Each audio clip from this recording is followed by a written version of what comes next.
Pero if hindi po magsabit nung second document na compliance yung 20th Congress House, what happens Then dito? the court will decide accordingly. Hindi ko alam, ayokong pangunahan kasi iba na rin yung composition ng court.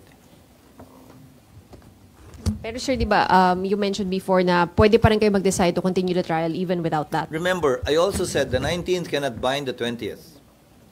The 20th Congress, the 20th Impeachment Court, the 20th Congress Impeachment Court, the 20th Congress House can reverse whatever decision was made by the previous Senate, by the previous Impeachment Court, by the previous Congress.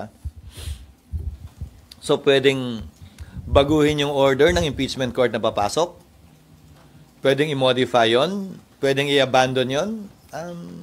Decision ng Impeachment Court yun.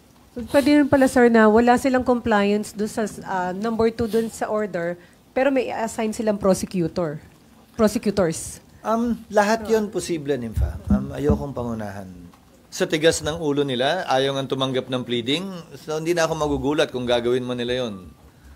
Biri mo, pagtanggap lang ng order, pagtanggap ng pleading, pagtanggap ng answer, pagtanggap ng appearance, pati yon papahirapan, so hindi na ako magugulat, sa totoo lang. Pero magkikita-kita kami sa tamang panahon, kaugnay sa mga ganyang ginagawa nila sa panahong ito.